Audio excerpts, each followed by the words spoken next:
Hello chess friends and welcome to Azarov Chess channel and welcome back to the Speed Chess Championship in 2024 that you can follow now on chess.com. We know now the first finalist of this amazing chess event. It's the top GM from France. It's of course Alireza Firouzja. Alireza destroyed today Hikaru Nakamura in their match with a clear result. Out of the 25 games they played, Alireza Firouzja gained 14.5 points and Hikaru Nakamura gained 10.5 points.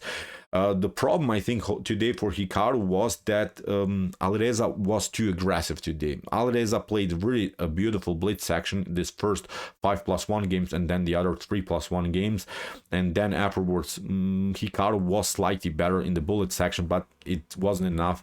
After the blitz section, Alireza Firouzja had already a decisive +6 result against Hikaru Nakamura. So deserved winner, of course, Alireza Firouzja, and Alireza is waiting now for the winner of another spectacular semifinal. And we have, of course, the other match between Magnus Carlsen and Hans-Moke Niemann that will also start now on chess.com. Please check it out. I think it will be an epic, incredible match for sure. We'll see what will happen. Alireza later in his interview mentioned that he would love to play more maybe against Hans-Moke Niemann because he has, of course, his problems with Magnus Carlsen, but we'll see. I really am looking forward to watch now this game, this match between Magnus Carlsen and Hans-Moke Niemann. I'm not sure what's going to happen because Hans is also well prepared, so really spectacular other semifinals. We'll see for sure. So let's dive now into another beautiful game. We have covered already the first round in which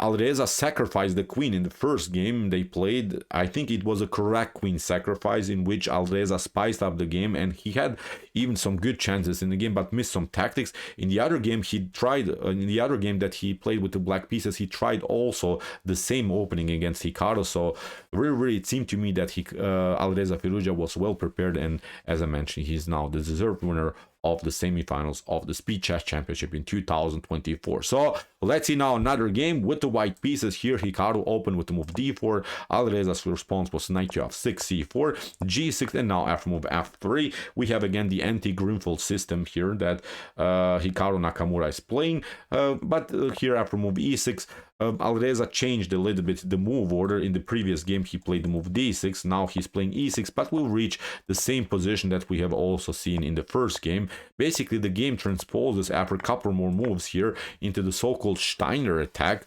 against the King's Indian defense. First we can get this position out of the Samish attack, and then with after bishop to g5 you can get the so-called Steiner attack. I wanted to show you how you can really get the same position out of the common King's Indian. You're playing something like bishop to g7, then e4 d6, and now we have the Samish attack after kingside castling bishop to g5. As I said, you can reach the same position here in the so-called Steiner attack against the King's Indian defense. But okay, here, as I said, different move order. First of all f3, then e6, and then c5, d5, d6, e4, and now after bishop to g7, bishop to g5, now finally e takes d5, and now c takes d5. Castling here by Alireza Firouzja, and now queen to d2 by Hikaru Nakamura. a6 by Alireza. Alireza is trying, of course, to break and enter like in the Benoni defense. It's not the Benoni defense anymore, but we have this Benonish pawn structure here, this d6 c5 setup. You're trying to break and enter on the queen side with a potential b5 move. a4 by Hikaru prevents b5. We have rook to e8, placing the rook where already the king is. If something clears, of course, the king could be in danger. Knight from g to e2, knight to d7, knight to g3, and now queen to a5. Again, Alireza is preparing the move b5, but in a more, I would say, tactical way, because now after b5 you cannot take because the rook should be lost.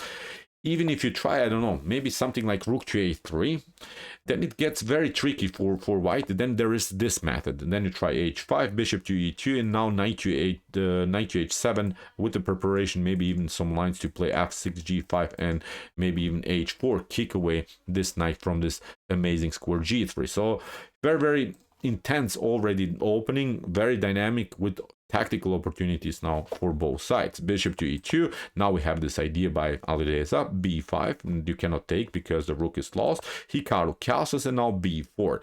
Knight to d1. Now you see black has some chances here with the beautiful dark square bishop against maybe the pawn on b2. But white has, I think, always this progressive plan, maybe later to somehow push the pawn on f4 and then maybe break and enter with the move e5. But Alireza has, of course, here a certain majority, but it seems so that you cannot maybe push the pawn on c4 because the bishop is covering that. But that's exactly what Alireza did here. He played the amazing c4. Goes simply for the attack. And here, Hikaru, believe me or not, didn't react immediately in the best way. He should have simply played rook to c1, continue to battle for the c3 square, and then later try his plan maybe with f4 and e5. But he played bishop to c4, which is not like he's losing the game or something, but actually the problem is now after queen to c5 that Alireza played, you have to now cover with the knight in order to protect your bishop because there's a dangerous check. And the issue is now, after knight to e3, that the queen is suddenly disconnected from the bishop on g5, which gives here Alireza Firouzja the opportunity to play h6. You have to now give up the bishop for a knight. If you play, of course, like this, then g5 traps the piece. So that's why bishop to f6 and bishop to f6. Notice now that Alireza Firouzja is continuing the game with a beautiful bishop pair, and there are many dark square problems that Hikaru has to now face. The engine, for instance, evaluated this position as an equal game, but I would still have to play this game more from black's perspective, especially because now the game is really open. You are down a pawn, but I think it's much easier to control now the whole board with your, especially with your dark square bishop. But okay, here Hikaru is battling rook from a to c1. Alireza goes for the trades of queens, which is perfectly fine. I think after something like this, the knight would be then pinned. Then we can continue maybe with f5 to somehow open the e file again. Very dangerous position to handle. So after rook to here Hikaru continued with rook to f2, knight to c5. We have b3, and now Alireza allows here, I would say, Hikaru to get back into the game. Here Alireza played an unnecessary bishop to d7. The best way here for black to proceed is simply trade off the queens, and then you go with bishop to g5. Look at this, many pieces would be lined up on dark squares, and there's not so much that can be done. You have to play a passive knight to f1, then f5. As I said, you simply continue the pressure. You're trying to open the e file, and then after something like h4, you're trying, of course, somehow to deflect the bishop finally from this attack. And here black should be still better because again of the beautiful bishop pair. But okay, bishop to d7, not a good move here by Alireza. Allows again Hikaru Nakamura to get back into the game, because now Hikaru plays the correct queen to e1, bishop to g5, and now he has this beautiful intermediate knight to c2 against the queen. The queen drops back, and now you can finally get the rook out of this mess, and now you're controlling these two very important squares with your knight.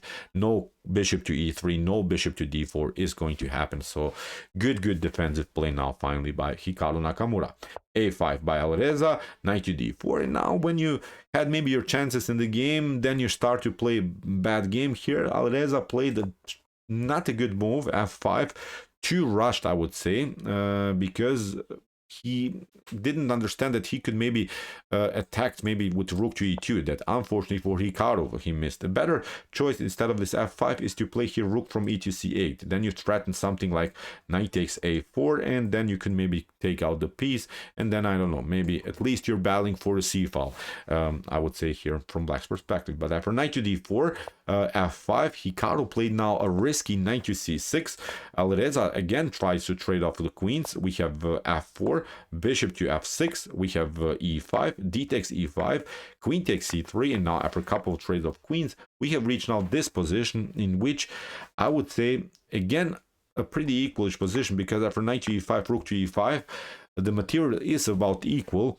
We have to say this pawn is very weak, but it's not the problem that black is holding this pawn. Black can even lose this pawn. The issue actually for white is that the bishop is a little bit misplaced. It's just a part of the pawn chain. It's not so well placed. And again, I would say a pretty equalish position if, of course, both sides play the game correctly. But okay, let's see now what happened. Rook to c1, obviously here by Hikaru. We have a g5, rook to e2, rook from a to e8, and now rook takes c3. As I said, white is now up a pawn, but has some issues here with the light square bishop on c4. We have f4 by Hikaru, we have knight to h5, and now king to f7. Alireza is trying now to get closer with the king towards the center, and now comes the critical moment, I would say, of the game. Here Hikaru plays a huge blunder with the move d6, and this is not working because of this line. We have king to g6, and now suddenly the knight gets trapped. Instead of this move d6, what Hikaru should have played is simply rook to e5, rook to e5, and now you play bishop to f1, you attack the knight, and you're again in the game. But d6 is not working because, as I said, king to g6, now you have to trade off again, and now here Hikaru tried g4, we have bishop to g4, the position is collapsing, knight to g3, f takes g3, rook to g3, and now after bishop to d7 in this particular position, Hikaru Nakamura resigned. So what to say? Great attack, I would say, here by Alireza Firouzja. He missed then his chances, got then back into the game because of this huge blunder by Hikaru Nakamura. But this is blitz bullet chess. Anything can happen. Even if you have maybe a +6 position or something, you can still lose the game. Many blunders you see in this faster time formats can happen. But as I mentioned in the beginning, it seemed to me that Alireza was today more aggressive, even more prepared in some lines that they play very often. Also in this line, I would say he outplayed the Hikaru Nakamura in the opening, and as we mentioned, Alireza Firouzja is now the deserved finalist of the Speed Chess Championship in 2024. So okay, if you want to see some other games from the semi-final, check out our previous one that we have analyzed also in the Steiner attack against the King's Indian, and don't miss, of course, the epic and spectacular match between Hans Mokeniman against Magnus Carlsen, also from the Speed Chess Championship in 2024. Okay, what to say in the end? See you soon with some more videos, and chess is the best, of course.